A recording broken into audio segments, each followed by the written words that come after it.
Eu gostaria esta manhã de falar acerca dos nossos filhos. Pedia, por favor, que me pusessem o PowerPoint no ar. Gostaria de falar com os nossos filhos porque, irmãos, ter filhos é bom. Ter filhos é uma bênção de Deus. Mas ter filhos é também uma grande responsabilidade para os pais. Eu não sei se quiserem descer para poderem acompanhar, estejam à vontade. Eu digo que é uma grande responsabilidade, porque como iremos ver daqui a pouco, os filhos não são nossos. Eu acumulo na igreja, por decisão vossa, as funções de departamento de mordomia. E como iremos ver, os filhos foram-nos dados por quem? Por Deus. Os filhos não são nossos. Foram-nos dados por Deus. Para que cuidemos deles, para que os orientemos, para que os encaminhemos naquilo que é a sua vontade. Mas, quando vamos ao início da palavra de Deus, logo no livro do Gênesis, no capítulo 1 e no verso 28, nós encontramos este pensamento que nos diz, a dada altura, frutificai e multiplicai-vos, enchei a terra e sujeitai. E para Deus o frutificar e o multiplicar passa pela existência de crianças. Essa é a forma natural que Deus instituiu. Tem que haver um pai, tem que haver uma mãe e tem que haver crianças. As crianças faziam, portanto, parte do plano de Deus desde a sua origem. Mas para que aparecesse uma criança, era necessário, como disse há pouco, que existisse uma mãe, particularmente uma mãe, não desfazendo na responsabilidade do pai. E neste aspecto, muitas vezes, surgia um problema. Era uma coisa que atormentava, que angustiava de alguma forma algumas famílias no Antigo Testamento, mas principalmente algumas mulheres, porque elas não tinham a possibilidade de ter filhos. Elas eram estéreis. E, de acordo com a época, isto era um fardo muito grande para a mulher. Deixem fazer o parênteses, não foi Deus que instituiu esse fardo. Não foi Deus que criou essa forma de pensar, mas o ser humano em si adotou-a como forma de princípio. O que é facto é que com a ruptura do plano de Deus vieram as consequências, ou seja, com a entrada do pecado vieram as consequências. A mulher passou a ter sofrimento na gravidez, ao passo que o homem passou a ter sofrimento no cuidado da terra. Lemos isso no capítulo 3 deste mesmo livro. De acordo com aquilo que se pensava e se aceitava na época, a mulher fértil era considerada uma bênção ou abençoada, enquanto que a estéril era quase considerada como sendo amaldiçoada. E é curioso que, se não fosse isto suficiente, a mulher que não gerava filhas tinha permite-me, um logotipo na sua testa. Eram chamadas de galhos secos. Eu não sabia. Foi agora, ao preparar a meditação, que encontrei esta indicação. Isto é, pela incapacidade de gerar filhos, havia uma perspectiva de um futuro sem produtividade, um futuro sem frutos do casamento e, claro, sem apoio na velhice. Se lembrarem, e não é muito difícil, quando Jesus estava na cruz, lembram-se o que é que ele pediu a João? Que cuidasse da sua mãe. Porquê? Crê-se que na altura José, marido de Maria, já teria falecido. E uma mulher que não tivesse um homem para garantir o seu sustento, estava quase que sentenciada à morte. Então, a existência de um filho era a continuidade desse cuidado sobre a sua vida. Podemos lembrar-nos também da história que todos nós conhecemos, de cor e salteado, de Ruth e de Noemi, Quando esta se separou, foi para uma terra distante e ali perdeu o seu marido, perdeu os seus filhos e ela sentia-se abandonada, sentiu, digamos que o seu chão desaparecer e então decide voltar. Não vamos a detalhes porque não é esse o nosso objetivo. O que é facto é que a esterilidade era a prova da incompetência de ser frutífera e, como tal, era a prova de não ser abençoada. Isto de acordo com a crença, repito, da altura. A esterilidade demonstrava que existia algum problema. E esses casos, curiosamente, não estão registados nas Sagradas Escrituras apenas para ser mais uma história, entre outras. Porque em todos eles nós tiramos lições profundíssimas para a nossa orientação e nosso ensino. Mas sendo considerada como um ramo seco, um galho seco, a mulher estéril era frequentemente rejeitada, banida, ou então vista efetivamente como uma nulidade. Se formos ao livro de Salmos, por exemplo, no capítulo 127, lemos que uma família numerosa, com muitos filhos, era considerada uma grande alegria e uma fonte de bênção. De uma forma muito rápida, quase que resumida, vamos ver alguns casos destes, de mulheres estéreis, que nos demonstram um grande sofrimento, que nos demonstram um exemplo de dor, justamente porque não tinham os filhos. O primeiro relato que nos aparece nas Sagradas Escrituras é o de Sara. É feita uma promessa a Abraão e a Sara, obviamente. Deus prometeu que eles teriam um filho. E quando esta promessa é feita, Abraão tinha 75 anos e Sara 65 anos, respectivamente. Mas o que é facto é que, mesmo assim, demoraram mais 25 anos até que a promessa de Deus fosse cumprida. É curioso, irmãos, este é um dos grandes ensinamentos que esta história nos demonstra. Não só a luta que tiveram com Deus, a insistência que tiveram com Deus, como, inclusive, o tempo de Deus não é o nosso tempo. As bênçãos de Deus são derramadas na altura que Ele entende que são melhor para cada um dos seus filhos. E por isso, Sara, a seu tempo, teve um filho. Aparece-nos um segundo caso, o caso de Rebeca, em que é demonstrado também, uma vez mais, o poder da oração. Isaac orou pela sua esposa e esta ficou grávida. E ficou grávida não de um, mas de 2 filhos, Esaú e Jacó, porque a esposa de Isaac, Rebeca, era estéril também. Mas o que é facto é que quando lemos a passagem de Gênesis 25, 19 a 27, lemos que o seu marido insistentemente orou por ela. É curioso, achei curioso esta afirmação. Insistentemente, Isaac orou por ela. Um terceiro caso que encontramos tem a ver com Raquel. Raquel, que era pastora de ovelhas, Raquel andava no campo a cuidar do rebanho do seu pai, e lemos que após muito esforço, Jacó conquistou Raquel. Foi enganado, foi ludibriado, mas o que é facto é que depois de a conquistar, Raquel tinha o mesmo problema da sua sogra, Rebeca, que também, por sua vez, enfrentou a mesma dificuldade que a sua sogra, Sara. Também era estéril.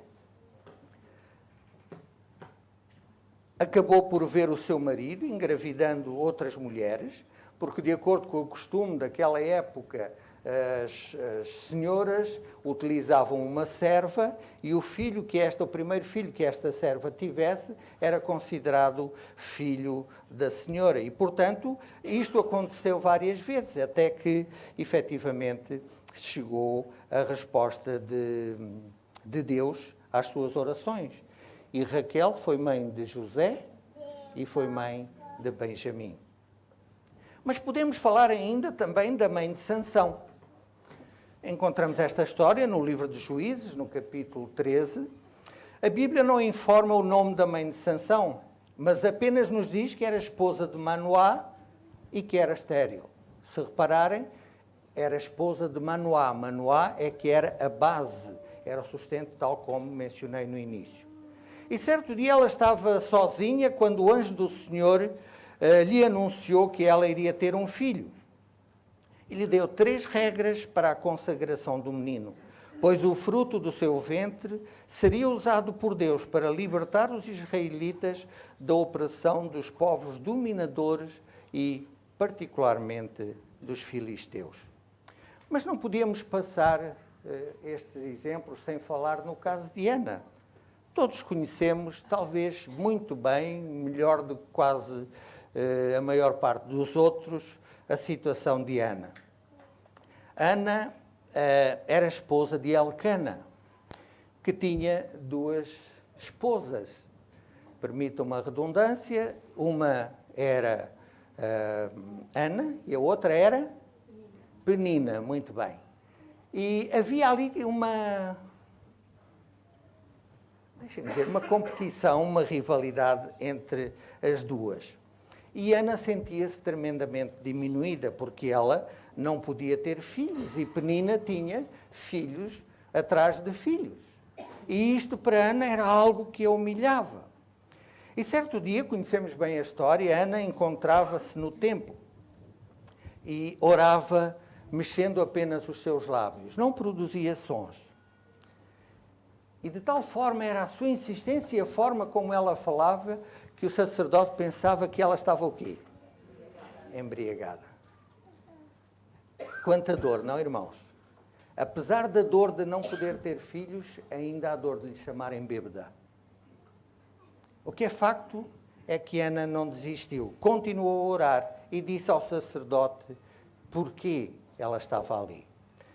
E para sua alegria, o sacerdote profetizou que Ana teria um filho. É curioso, é um dos únicos casos que aparece desta forma. Agradecida, Ana fez uma promessa. Qual foi? Que o seu filho seria integralmente dedicado ao Senhor, ao serviço do Senhor. E como sabemos, Samuel foi criado no templo, embora sua mãe sempre o acompanhasse, mas tornou-se um dos maiores profetas de Israel. Além de outros feitos, ungiu a dois reis e instituiu as escolas dos profetas em todo o Israel. Mas, queridos irmãos, podíamos falar ainda da mulher sunamita. Encontramos o relato no 2º livro de Reis. Podíamos ainda falar de Isabel, aquela que foi mãe de João Batista, que também tinha o mesmo problema. Ou poderíamos ainda falar de Mical, a filha de Saul, que como castigo de Deus ficou estéril. Mas não era bem esse o objetivo da nossa meditação e dos nossos pensamentos esta manhã. Em primeiro lugar, há uma afirmação nas Sagradas Escrituras que são textuais e que nos mostram exatamente qual é a posição de Deus. Diz-nos que a herança do Senhor são os filhos, o fruto do ventre, o seu galardão. Isto é, irmãos, diretamente uma demonstração de mordomia. Deus cuida, ou Deus entrega os filhos para que os pais cuidem deles. Para quê? Para que se desenvolvam nos caminhos do Senhor. O privilégio de abençoar o mundo através de filhos que são gerados e criados para servirem a Deus não pode igualar-se a nenhum outro tesouro na superfície da terra. O grande problema, irmãos, é que isso muitas vezes não é já hoje nossa preocupação. E por isso Deus preocupa-se com os nossos filhos, porque eles são uma dádiva sua e porque eles não são o mérito de cada um de nós. E então vem o relato que há pouco na história das crianças nós vimos. Trouxeram-lhe então alguns meninos para que sobre eles pusessem as mãos e orasse, mas os discípulos os repreendiam. Jesus, porém, disse: deixai os meninos e não os estorveis de vir a mim, porque dos tais é o reino dos céus. E tendo-lhe imposto as mãos, partiu dali. É curioso, irmãos, é por isso que é bonito quando nós estudamos e aprofundamos determinados pensamentos. A serva do Senhor tem uma descrição desta história com um pouquinho mais de detalhes e que nos ajuda a compreender um pouquinho melhor esta história. E nós lemos o seguinte: uma mãe deixara a casa com o filhinho para ir em busca de Jesus. No caminho, ela disse a uma vizinha o que ia fazer. E esta teve desejo de que Jesus abençoasse também os seus filhos. Assim, várias mães chegaram ali juntas, levando os seus pequenos. Alguns deles já haviam passado da primeira infância, já haviam passado à meninice e mesmo até à adolescência. Quando as mães explicaram o seu desejo, Jesus ouviu com simpatia a tímida e lacrimosa petição, mas esperou para ver como os discípulos as tratariam. Irmãos, este detalhe achei precioso. Jesus aproveitava todos os momentos para ajudar e para corrigir os defeitos daqueles que os seguiam, e principalmente os discípulos, porque seriam eles que teriam posteriormente a missão de continuar o seu trabalho nesta terra. Quando os ouviu reprovar as mães e mandá-las embora, julgando fazer-lhe um favor, a Cristo, claro, ele mostrou-lhes o seu erro, dizendo: deixai vir os pequeninos a mim, não os impeçais, porque dos tais é o reino dos céus. Não tem isto um sentido um pouquinho diferente? Não repreendeu apenas, ele queria corrigir, ele queria mudar aquele pensamento que não era o seu desejo. Mas continuamos. Tomou nos braços as crianças, pôs-lhes as mãos em cima e deu-lhes as bênçãos que tinham ido buscar. E mais à frente acrescenta: vão as mães ter com Jesus em suas perplexidades. Acharão graça suficiente para as ajudar no cuidado de seus filhos. As portas acham-se abertas para toda a mãe que queira depor seus fardos aos pés do Salvador. Aquele que disse: deixai vir os pequeninos a mim, não os impeçais, porque dos tais é o reino de Deus, convida ainda, deixa-me acrescentar, hoje, as mães a levar-lhes os pequeninos para que os abençoe. Irmãos,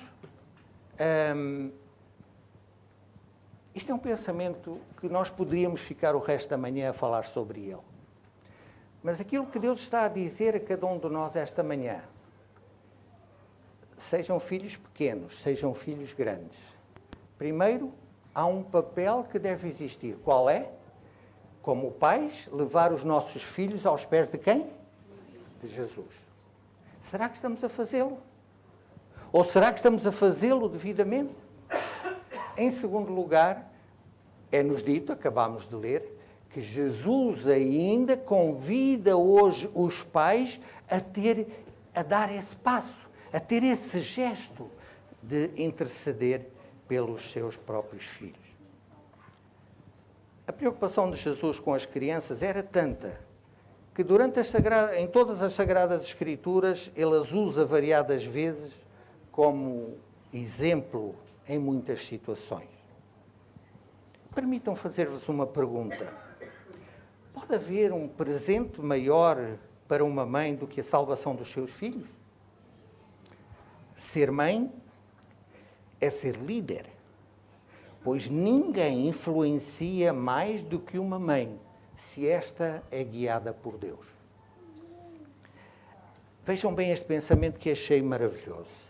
A mãe carrega no coração, carrega no ventre, carrega nos braços, nos sonhos e nas orações. Pensamento tão bonito. Nenhuma outra força na vida da criança é tão poderosa e tão influente como a de uma mãe. E, queridos irmãos, se nós fôssemos pegar na história e analisar alguns momentos da mesma, poderíamos ver que homens famosos foram influenciados tremendamente pelas suas mães. Por exemplo, a mãe de George Washington era uma cristã piedosa e tinha um senso único, profundo, qualquer coisa de espetacular. O que é que ganhou com isso? O seu filho foi o primeiro e um dos melhores presidentes dos Estados Unidos. Vamos agora para o outro extremo, a mãe de Nero. A mãe de Nero era gananciosa, sensual e assassina. Acabou por ser morta pelo próprio filho. O que é que isto nos diz, irmãos, quando pensamos nestes dois exemplos? Sem dúvida alguma, a mãe pode influenciar o seu filho tanto para o bem como para o mal. Deus procura ainda hoje, irmãos, mães que encontrem tempo para orar pelos seus filhos. Mães que nos afazeres e no corre-corre do dia a dia têm espaço, têm um buraco para se separarem e orarem perante Deus. A verdade é que a pressa, a correria, é aquilo que distingue a nossa geração. E isso tira-nos tempo. Corremos o dia todo, vivemos o dia todo sobre o peso do stress. E qual é o resultado disto? Não temos tempo para os filhos.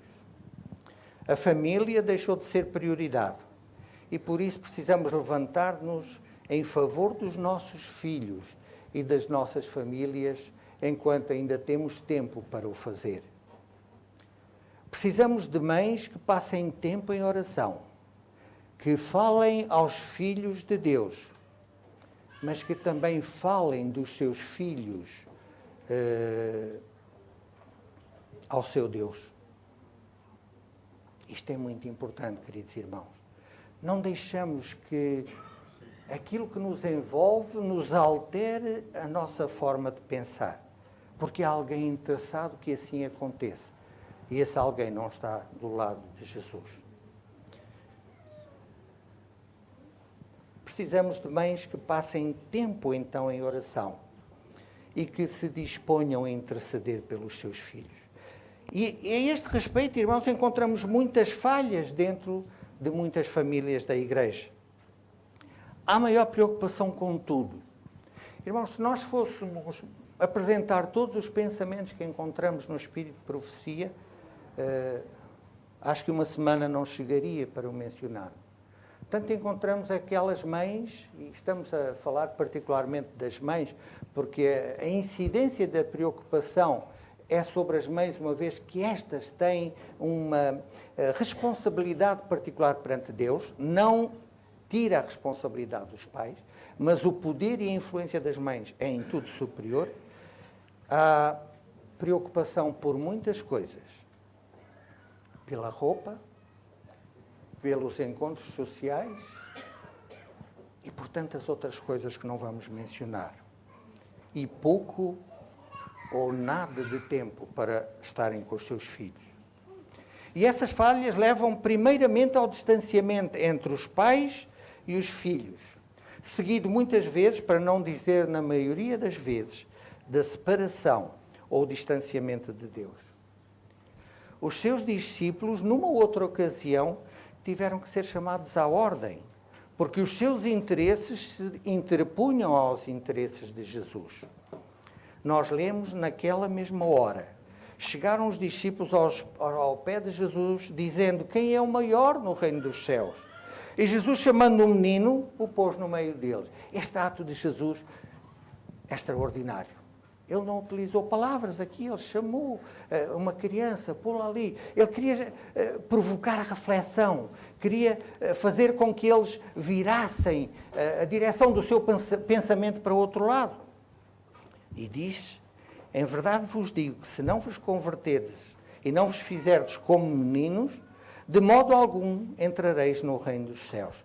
Portanto, aquele que se tornar humilde, como este menino, esse é o maior no reino dos céus. E agora vejam este último verso. Qualquer que escandalizar um destes pequeninos que creem em mim, Melhor lhe fora que se pendurasse ao pescoço uma mó de azenha e se submergisse na profundeza do mar. Que duro, irmãos.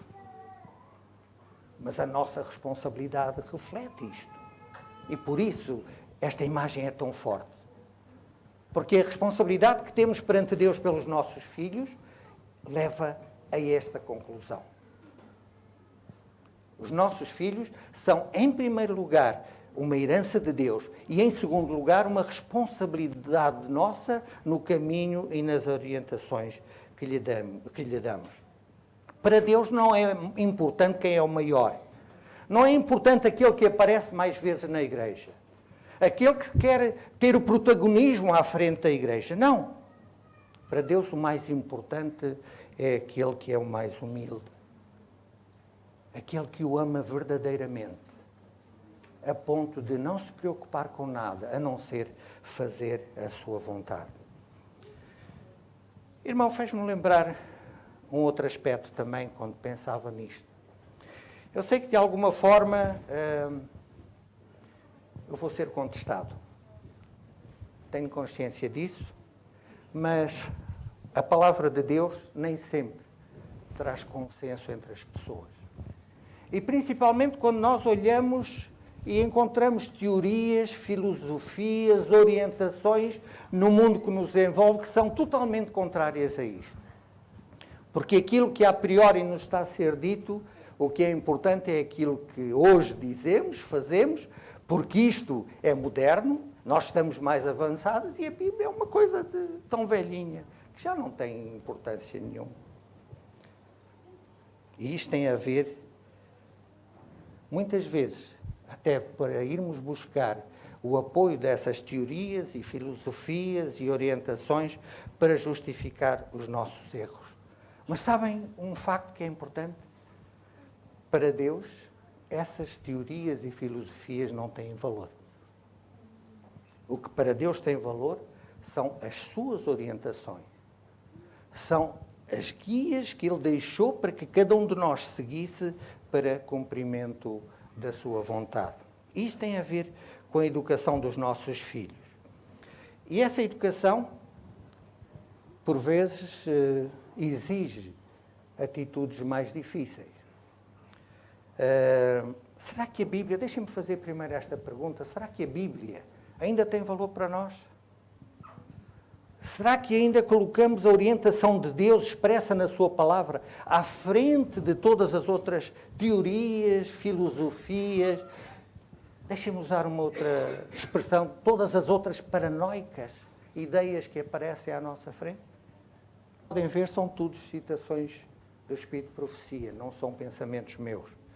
Nós lemos, o menino Jesus não se instruía nas escolas das sinagogas. Este pensamento é fabuloso, irmão. A sua mãe foi o seu primeiro mestre humano. Dos lábios dela e dos rolos dos profetas aprendeu as coisas celestiais. As próprias palavras por ele ditas a Moisés para Israel eram-lhe agora ensinadas aos joelhos de sua mãe. Ao avançar da infância para a juventude, não procurou as escolas dos rabis. E vejam como termina. Não necessitava da educação obtida de tais fontes. Porquê? Porque Deus era ou servia de instrutor. Um pai e uma mãe sujeitas a Deus, que se preocupam em fazer a sua vontade, têm no papel dos seus filhos o mesmo papel que a mãe de Jesus tinha na sua vida. Queridos irmãos, estou quase a terminar, mas não consigo deixar de, antes de terminar, mencionar um aspecto que há muito tempo lutamos aqui na nossa Igreja da Amadora. E por isso eu tive que a incluir também aqui. Algum tempo atrás, não muito, o pastor Graça apresentou-nos uma meditação fabulosa sobre a reverência. Mas aquilo que acontece conosco como povo de Deus é o mesmo que acontecia exatamente com o povo de Israel. No dia lembramos, talvez na semana a seguir ainda nos lembramos, Mas depois, a pouco e pouco, começamos a esquecer. E eu resolvi trazer alguns pensamentos, irmãos, não meus, mas alguns pensamentos que nos podem ajudar a compreender melhor isso. Em primeiro lugar, eu queria mostrar uma imagem, que não é da Bíblia, não é do Espírito de Profecia. Foi uma imagem que eu recebi no meu telemóvel de alguém que não sei sequer se é adventista, mas uma mensagem que é muito profunda. Veem todos o que ele diz? Se você usa o seu celular ou o seu telemóvel durante o culto, é porque a tua comunhão com o teu celular é maior do que a tua comunhão com Deus. Lamento, irmãos, não fui eu que disse isto. Eu gostaria de ter sido, mas não fui eu que disse. Irmão Nelson, mas eu tenho a minha Bíblia e tenho o Espírito de Profecia no telemóvel. É verdade, eu também tenho. E é verdade que ainda recentemente usei, porque por orientações médicas eu não poderia carregar pesos e eu utilizei a Bíblia do que estava no meu telemóvel. É verdade, sim, senhor. Mas eu tenho visto tantas vezes irmãos, irmãs e jovens particularmente, com os dedinhos para cima e para baixo, a correrem o Facebook e a responderem às mensagens que, entretanto, receberam durante aquele período. Se usa o seu telemóvel durante o culto, é porque a tua comunhão com o teu celular ou o teu telemóvel é maior do que a tua comunhão com o teu Deus. Pensem nisso, irmãos. Acho que a mensagem por si só está completa. Mas eu queria continuar. Ellen White tem uma citação sobre como poder ser missionários dentro da nossa própria casa e a partir da nossa própria casa. Irmãos, não seria bom meditardes um pouco sobre este assunto? Reparando na maneira por que vos conduzis na casa de Deus e nos esforços porque estáis fazendo por preceito e exemplo a fim de cultivar em vossos filhos a reverência? Atribuís vastas obrigações ao pregador. Eu não sei se alguma vez aconteceu com isso, mas eu já ouvi. A razão por que os meus filhos estão como estão foi porque o pastor nunca teve cuidado por eles. O pastor nunca os orientou, o pastor nunca fez uma oração e o pastor é que tem a culpa de todas as coisas. Vejam o que o pensamento diz. Atribuís vastas obrigações ao pregador, responsabilizando pela alma dos vossos filhos. Mas vós mesmos estáis esquecidos do vosso poder como pais e instrutores de como Abraão ordenar a vossa casa depois de vós, para que guardem o caminho do Senhor. E vejam agora, vossos filhos e filhas se corrompem pelo vosso próprio exemplo e vossa frouxa disciplina. E malgrado essa grave falha na educação doméstica, entendeis que o pastor deve poder combater a sua influência e realizar o prodígio de educar o coração dos vossos filhos na piedade e na virtude.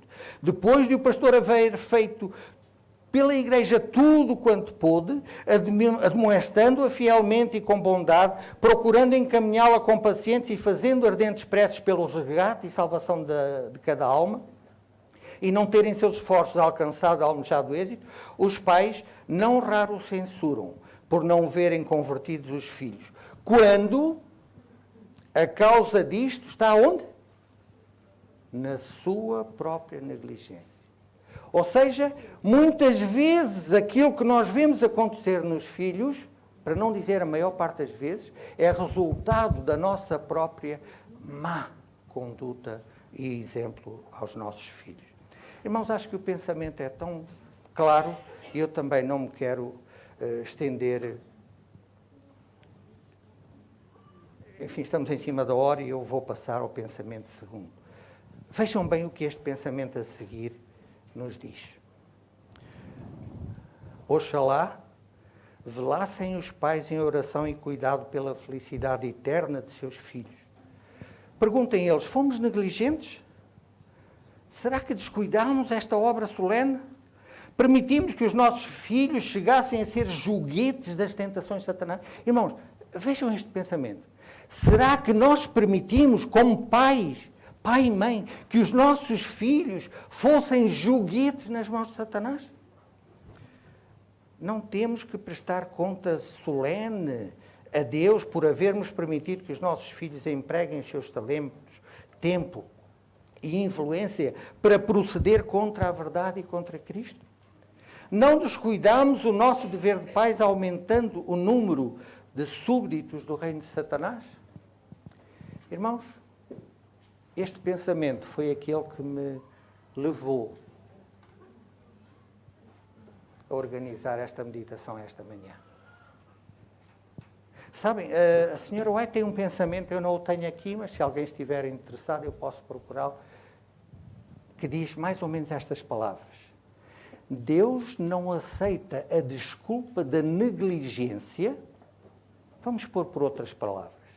Deus não aceita a desculpa do eu não sei para justificar as nossas falhas. E depois acrescenta algo como isto. Temos tanto material, tanta orientação nas nossas mãos que não sabemos, não conhecemos, porque não fomos em busca dessa orientação para as nossas vidas. Portanto, chegar ao céu e dizer assim, Senhor, eu não sabia. Para Deus era melhor que estivéssemos calados e que não disséssemos mais nada. Mas vejam ainda o que vem a seguir. Frequentemente, a casa de Deus é desonrada e o sábado violado pelos filhos dos observadores do sábado. Em alguns casos é-lhes até permitido correr de uma para outra parte na casa, brincar, conversar e manifestar o seu mau gênio, mesmo nas reuniões em que os anjos devem adorar a Deus na beleza da santidade. Porque estes momentos que nós aqui vivemos são momentos em que nós o fazemos, mas que os anjos aqui estão a louvar a Deus juntamente connosco. E o lugar que deve ser santo e onde deve reinar santa calma e onde deve haver perfeita ordem, limpeza e humildade, é transformado numa perfeita Babilónia, numa confusão. E isso é o suficiente para desagrado de Deus e para desviar a sua presença das nossas assembleias. Está no livro Orientação da Criança. Queridos irmãos, o que é que aqui é dito? Quando nós permitimos que isso aconteça, nós viemos aqui esta manhã, em primeiro lugar, com que objetivo? Encontrar-nos com Deus. Mas quando às vezes permitimos que estas coisas aconteçam, sabem o que é que faz? Deus ausenta-se deste lugar. Porque Deus não está a ser honrado, não está a ser glorificado pelas condutas que... Não temos nada contra as crianças, irmãos. O pastor, os anciãos, ninguém tem nada contra as crianças. Antes, pelo contrário. Todos adoramos as crianças. Adoramos, não no sentido direto da palavra. Todos gostamos das crianças. Acima de tudo, que elas são uma herança de Deus. Mas a responsabilidade que ela traz deveria ser por cada um de nós bem atentada. Último pensamento, irmãos. O vosso filho deve ser ensinado a obedecer, como os filhos de Deus lhe obedecem. Caso se mantenha essa norma, uma palavra vossa terá algum peso, quando a criança fica inquieta na casa de Deus. Se a criança, reparem bem, irmãos, não sou eu que estou a dizer, está ali o livro de onde eu tirei. Se a criança não pode ser refriada, se os pais acham que a restrição não passa de uma exigência excessiva, ela deve ser imediatamente retirada da igreja. Não se deve permitir que desvie a mente dos ouvintes, falando ou correndo de uma parte para outra. Deus é desonrado pela maneira frouxa em que os pais dirigem os filhos enquanto estão na igreja. Os filhos não têm culpa. As crianças não têm minimamente a culpa desta situação. A culpa está na laxidão com que os pais permitem que as coisas vão acontecendo. E por isso vamos ter que dar contas a Deus. Mostre-se às crianças que a verdadeira reverência se revela pela obediência. Queridos irmãos, seria bom que que nós pudéssemos apresentar-nos perante Deus e pudéssemos dizer, como lemos em Isaías, no capítulo 8 e verso 18, eis-me aqui com os filhos que me deste. Será que vamos poder fazê-lo? Cada um sabe. Mas há uma coisa que eu vos posso dizer como esperança. Ainda estamos a tempo. Ainda podemos, através da oração, interceder junto de Deus para que os nossos filhos sejam recuperados. Mas muita oração é necessária. E isso vai depender de cada um de Deus. Deus não pode atuar quando nós, como seres humanos, não estamos de acordo com aquilo que é a sua orientação. Que Deus nos abençoe, que nos ajude a fazer as mais sábias escolhas para nós e particularmente para os nossos filhos.